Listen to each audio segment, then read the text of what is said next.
नमस्कार, Byju's exam prep IAS Hindi platform पर आपका एक बार फिर से स्वागत करता हूं। जैसा कि आप लोगों को पता है कि हम लोग चर्चा कर रहे हैं प्रमुख चर्चित स्थल की। और दोस्तों, यह जो चर्चित स्थल होते हैं, राष्ट्रीय और अंतर्राष्ट्रीय चर्चित स्थल होते हैं, जो कि आपकी परीक्षा के लिए काफी महत्वपूर्ण सिद्ध हो सकते हैं। जैसा आप लोगों ने विगत अभी 5 जून को संघ लोक सेवा आयोग की प्रारंभिक परीक्षा में देखा होगा कि बहुत सारे प्रश्न मानचित्र के आधार पर आए हैं। तो हम लोग यहाँ पर मानचित्र के आधार पर इन स्थलों को देखेंगे और इनका अध्ययन करेंगे और इस तरह से अपनी तैयारी को मजबूत करेंगे। तो दोस्तों, यहाँ पर अभी तक अगर आप लोगों ने हमारे इस चैनल को सब्सक्राइब नहीं किया है तो प्लीज आप लोग इसे सब्सक्राइब करें, लाइक करें, शेयर करें, कमेंट करें और अपनी प्रतिक्रिया जरूर जाहिर करें। तो आइए पहले स्थल की ओर चलते हैं और यह है एक अंतर्राष्ट्रीय स्थल। दोस्तों, यहाँ पर आप देख सकते हैं खुब्सगुल झील राष्ट्रीय उद्यान। दोस्तों, नाम से यह दिख रहा है खुब्सगुल, यह जो है मंगोलिया में एक प्रांत भी है और वहां की एक झील भी है। और दोस्तों, मंगोलिया के 70% प्राकृतिक जल यह झील देती है। तो उसी से संबंधित यहाँ पर यह राष्ट्रीय उद्यान है। इसको यूनेस्को ने, जो खबर यह है कि हाल ही में मंगोलिया के खुब्सगुल झील राष्ट्रीय उद्यान को यूनेस्को द्वारा बायोस्फीयर रिजर्व के विश्व नेटवर्क में शामिल किया गया है। तो दोस्तों, जैसा कि आप लोगों को पता होना चाहिए, यूनेस्को यानी United Nation Educational Scientific Cultural Organisation, इसका मुख्यालय कहाँ है? तो दोस्तों, यूनेस्को का मुख्यालय पेरिस में है और वह पेरिस जो है कह सकते हैं सीन नदी के किनारे बसा है। तो इसे भी आप मानचित्र में जरूर देखिएगा। तो यह जो है यहाँ पर इसे यह शामिल किया गया है, किसे? खुब्सगुल झील राष्ट्रीय उद्यान को। तो आइए इससे संबंधित प्रश्न की ओर चलते हैं। तो निम्नलिखित कथनों पर विचार कीजिए। खुब्सगुल झील राष्ट्रीय उद्यान को हाल ही में यूनेस्को द्वारा बायोस्फीयर रिजर्व के विश्व नेटवर्क में शामिल किया गया है। तो क्या यह कथन सत्य है? तो निश्चित रूप से यह कथन सत्य है।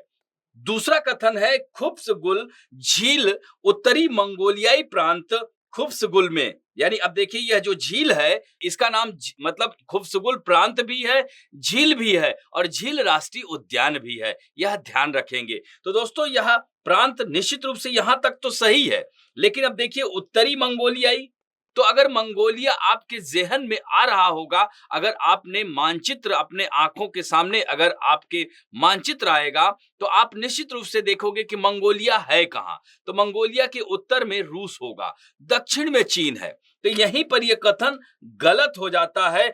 यह चीन की सीमा के पास नहीं है बल्कि रूस की सीमा के पास अवस्थित है। तो यहां पर यह कथन असत्य हो जाता है। और तीसरा कथन है बैकाल झील। दोस्तों, इसके बारे में तो आप लोगों को पता ही होगा कि विश्व की सबसे गहरी झील है, यानी deepest lake in the world, जो कि रूस में पाई जाती है, ना कि रूस और मंगोलिया के मध्य स्थित है। तो यहां पर यह तीसरा कथन भी असत्य हो जाता है। तो उत्तर क्या होगा? उत्तर आपका केवल एक होगा। तो आइए इससे संबंधित मानचित्र देखते हैं। और मानचित्र में आपने देखा यह मंगोलिया है। तो अब मंगोलिया का उत्तर भाग क्या हो गया? रूस है। यह बैकाल झील है। आप देख सकते हैं कि यह मंगोलिया से ऊपर यानी रूस में अवस्थित है।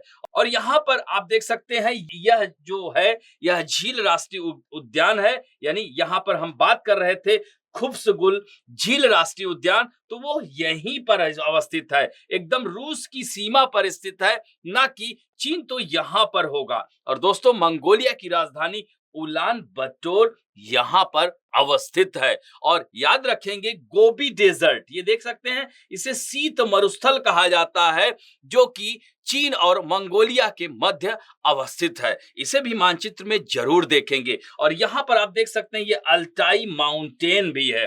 तो इन सब को आप मानचित्र में देखें और भी सारे प्लेसेस देखते रहें, जिससे कि आपकी परीक्षा में अगर इससे संबंधित कुछ भी आता है तो आपके प्रश्न गलत ना हो।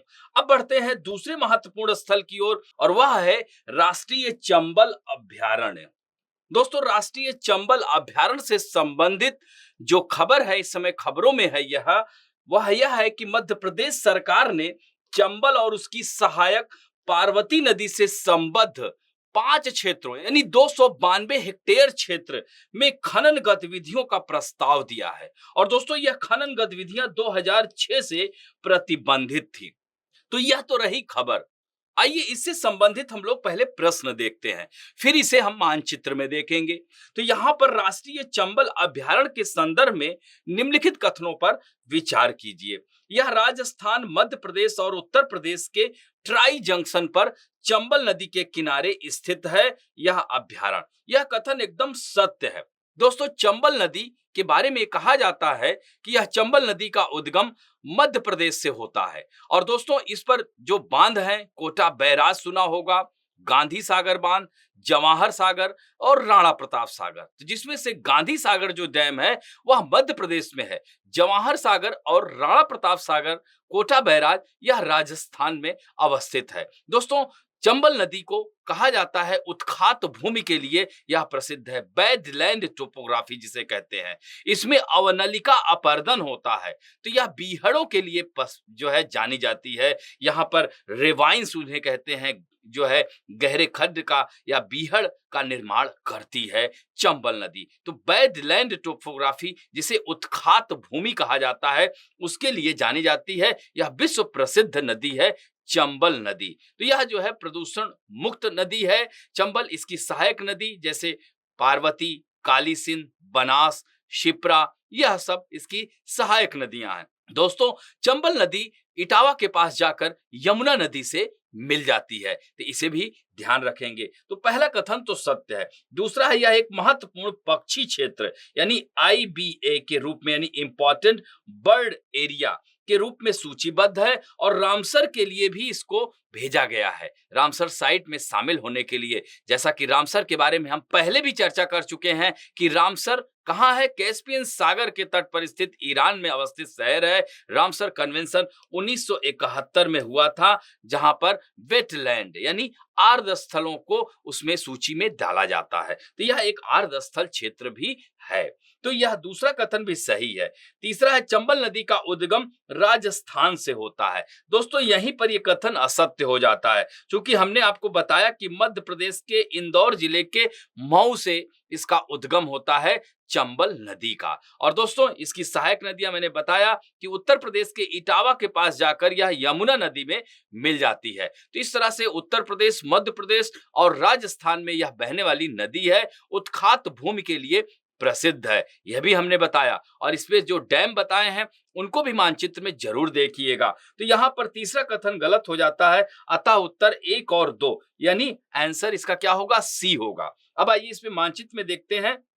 तो यहां पर आप देख सकते हैं यह रिवर यमुना नदी देख सकते हैं और यह चंबल नदी है, और यह दोनों कहां जाकर इटावा के पास जाके मिल रही हैं। और यह पूरा क्षेत्र नेशनल चंबल सेंचुरी यानी चंबल अभयारण्य के अंतर्गत आता है। तो यहाँ पर खनन गतिविधियों के लिए मध्य प्रदेश सरकार ने प्रस्ताव किया है, जो कि 2006 से प्रतिबंधित था। दोस्तों थोड़ा सा चंबल नदी के बारे में देखते हैं। यहाँ पर आप देख सकते हैं कि चंबल की सहायक नदी बनास, जिसे राजस्थान में बन की आशा कहा जाता है, तो यह ग्वालियर के समीप जाकर के चंबल से मिल जाती है।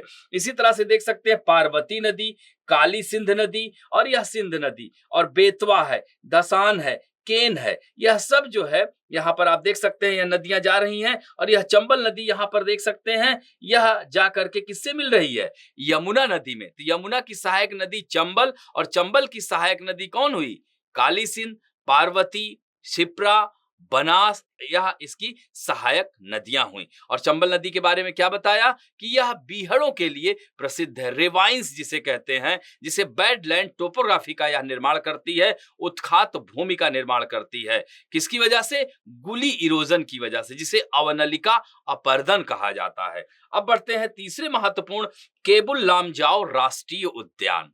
दोस्तों केबुल लामजाओ राष्ट्रीय उद्यान यह मणिपुर के केबुल लामजाओ राष्ट्रीय उद्यान के निवासी स्थल के स्थानांतरण का विरोध कर रहे हैं। तो इस समय यह चर्चा में है।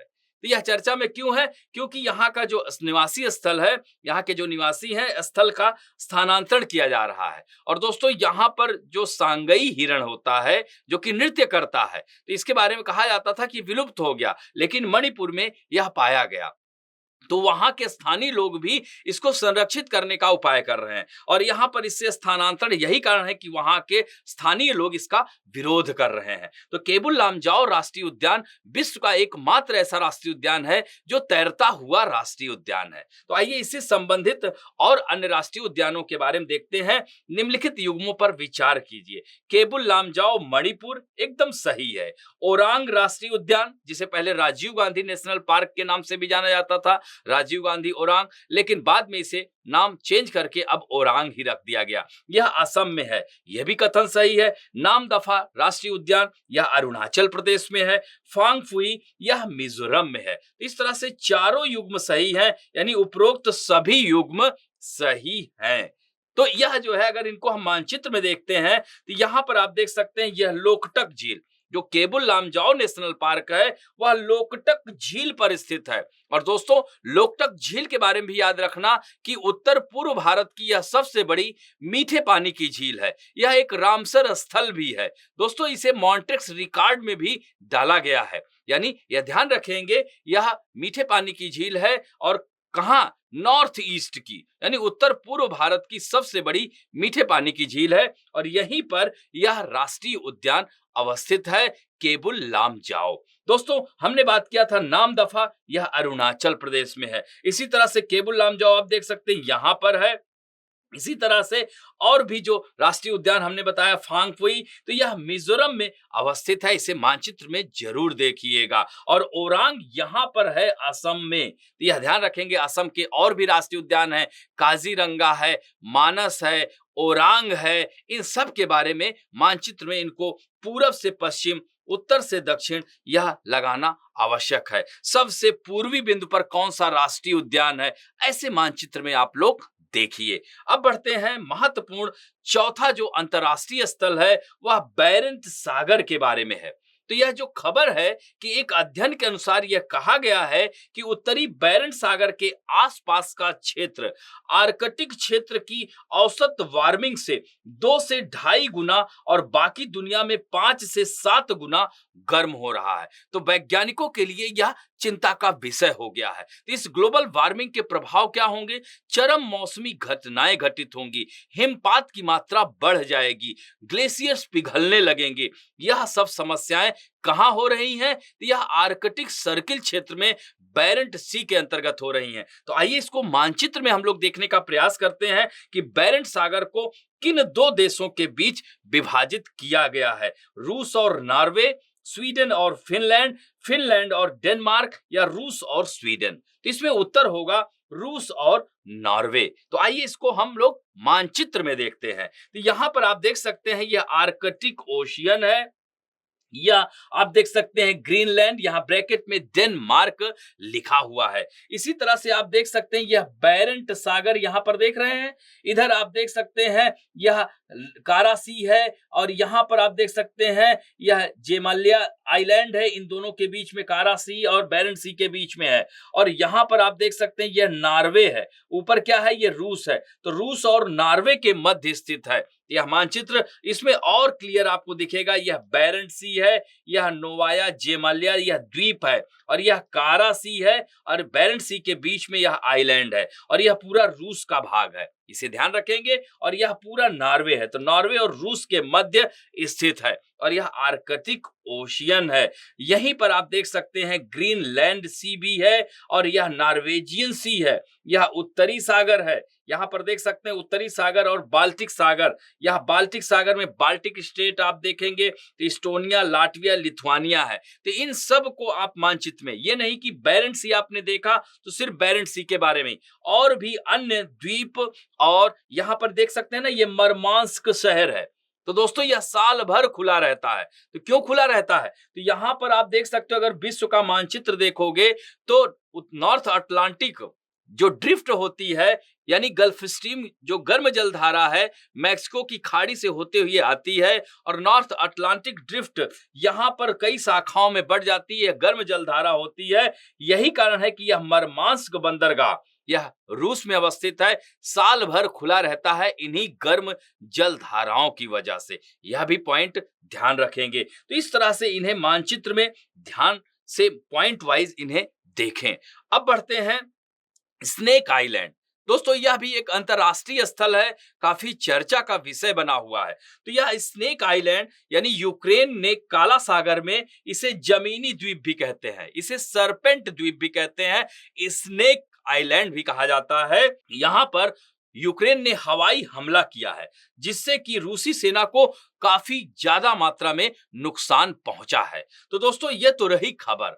अब इसको हम लोग मानचित्र में देखते हैं कि कहां पर है। तो यहां पर काला सागर के संदर्भ में निम्नलिखित कथनों पर विचार कीजिए। स्नेक आइलैंड काला सागर में स्थित है, यह कथन एकदम से सत्य है। दोस्तों दूसरा है, काला सागर बास्फोरस जल संधि के द्वारा मार्मरा सागर से और डार्डेनेलीज जल संधि के द्वारा एजियन सागर से जुड़ता है। दोस्तों यह भी कथन एकदम सत्य है। अतः एक और दो दोनों सत्य है। अतः उत्तर क्या हो गया? सी हो गया। अब आइए इसको हम लोग मानचित्र में देखते हैं। तो यहां पर आप लोग मानचित्र में देखेंगे तो यह पूरा क्या है? ब्लैक सी है। और यहां पर यह ओडेसा है, यह कह सकते हैं पोर्ट सिटी भी कह सकते हैं, यह बंदरगाह नगर है, और यह स्नेक आइलैंड, तो यहीं पर यूक्रेन ने अटैक किया है और रूस के काफी सैनिकों का नुकसान पहुंचाया है। तो दोस्तों ब्लैक सी अगर देखा जाए तो सामरिक दृष्टिकोण से, आर्थिक दृष्टिकोण से, राजनीतिक दृष्टिकोण से बहुत ही महत्वपूर्ण क्षेत्र माना जाता है। यानी रूस कह सकते हैं किसी ब्लैक सी के माध्यम से भूमध्य सागर में अपनी पहुंच को बनाता है। तो इसलिए ब्लैक सी यानी काला सागर रूस के लिए सामरिक दृष्टिकोण से, आर्थिक दृष्टिकोण से, राजनीतिक दृष्टिकोण से बहुत ही महत्वपूर्ण बिंदु है। और यही कारण है कि रूस पूरी तरह से यूक्रेन पर तबाही मचा रहा है, जिससे कि इस क्षेत्र को यानी यूक्रेन को पूरी तरह से यहां पर संकुचित कर दे। एक तरह से देखा जाए तो स्थल अवरुद्ध करने के प्रयास में है। लेकिन यूक्रेन का स्नेक आइलैंड या जमीनी द्वीप पर यह अटैक रूस के लिए गंभीर परिणाम लेकर आया है। तो यह कह सकते हैं इस क्षेत्र में, क्रीमिया क्षेत्र पर कब्जा है ही रूस का, इस क्षेत्र पर भी कब्जा करना चाह रहा है। तो दोस्तों यह तो रहा स्नेक आइलैंड। अब यहां पर थोड़ा सा ब्लैक सी के बारे में देख लीजिए। तो यह सी ऑफ अजो है, यानी अजो सागर और काला सागर के बीच में याद रखिएगा कर्च जल संधि है। कौन सी जल संधि है? कर्च जल संधि। कर्च प्रायद्वीप भी यहां पर है। फिर यहीं पर आप देखोगे ये इस्तांबुल शहर टर्की का शहर है। तो सी ऑफ मार्मरा यहां पर देख रहे हैं ना, ब्लैक सी यानी सी ऑफ मार्मरा, यह बास्पोरस जल संधि यहां है। इसे मानचित्र में जरूर देखिएगा। तो इस तरह से काला सागर और मार्मरा सागर को बास्फोरस जल संधि जोड़ती है। इसी तरह से सी ऑफ मार्मरा और एजियन सागर को कौन जोड़ता है? डार्डेनेलीज जल संधि। और यहां पर आप लोगों के लिए यह मानचित्र में जरूर प्रैक्टिस करिएगा कि काला सागर को कौन कौन से देश स्पर्श कर रहे हैं। इधर आप देख सकते हैं रूस है, जॉर्जिया है, इधर टर्की है, इधर बुल्गारिया है, इधर रोमानिया है, मालडोवा नहीं करता है, यह यूक्रेन का इसी क्षेत्र में यह अपना वर्चस्व जमाना चाहता है रूस। तो एक तरह से देख सकते हैं कि सामरिक दृष्टिकोण से रूस के लिए यह काला सागर कितना महत्व रखता है, और इसी के माध्यम से यह भूमध्य सागर में अपनी पहुंच को हासिल करना चाहता है और नाटो को जवाब देना चाहता है। तो इस तरह से इन पांचों क्षेत्रों के बारे में हम लोगों ने आज अध्ययन किया। आशा करता हूं कि आज का भी यह वीडियो आप लोगों को अच्छा लगा होगा, और यदि अच्छा लगे तो please like, share, subscribe, bell icon दबाना ना भूलें। इसके साथ साथ आप लोग कमेंट जरूर करें और अपनी प्रतिक्रिया जरूर दें। और आशा करता हूं कि आज का यह वीडियो आप लोगों को अच्छा लगा होगा। धन्यवाद।